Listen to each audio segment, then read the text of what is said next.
How's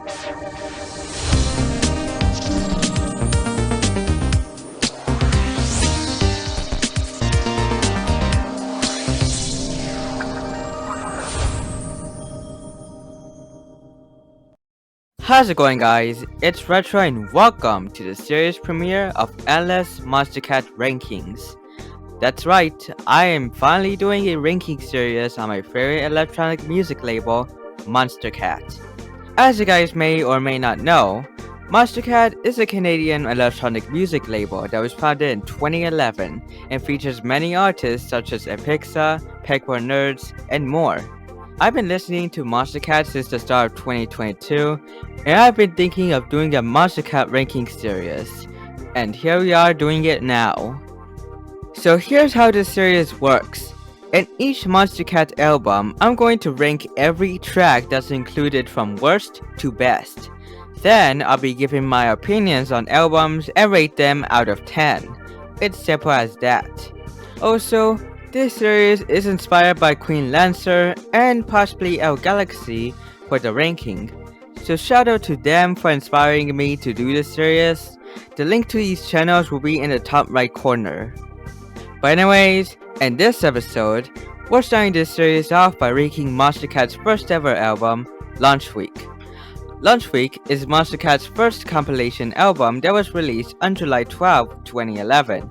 11 days after Monstercat was founded. And I gotta say, this is a really good album to start this series. Although most of the tracks on this album are mostly dubstep music, all tracks seem to impress me more than I expected. I mean, there are already some familiar faces that made their debut on this album, like Epixa and Stephen Hawking. Anyways, for this album, we have a total of 7 tracks, which is not much, but I think it's worth it. Before I get started, I would like to clarify that the ranking of this album is all based on my personal opinion. You can feel free to agree or disagree in the comment section below in this video. But anyways, without further ado, let's get started with the ranking of Monstercat's first album, Launch Week. Enjoy!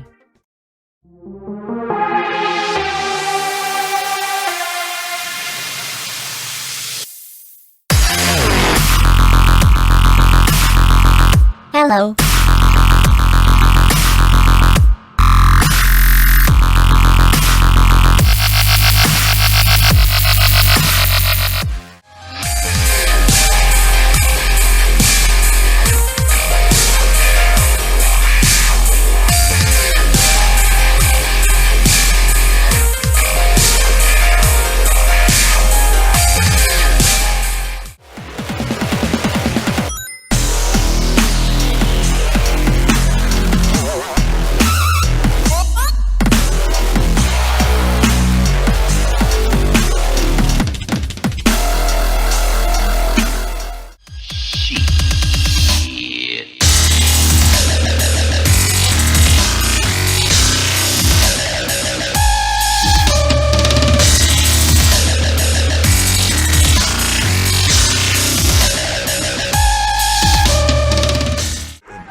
So that was the ranking for Launch Week.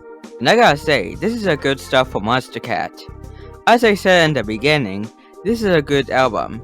There's not a single track that disappoints me, the production aged well, and the sounds of our tracks are great as well, including Cold Blood and Ice Cream Cones.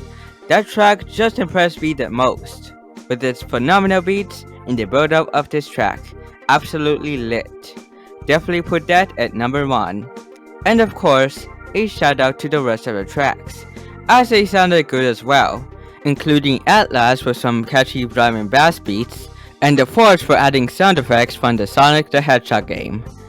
But overall, this is a great album, and I would recommend this if you haven't listened to it. So to start this series off, I'm going to give this album a score of 7.5 out of 10. But again, this is just my opinion, so feel free to agree or disagree in the comments. But anyways, that's going to be it for this series premiere of Endless Monstercat Rankings. Please stay tuned for the next episode, where we will be ranking Monstercat's second album, Early Stage. And if you enjoyed this episode, make sure to like and subscribe for more quality content. But until next time, this is Retro Galaxy, signing out.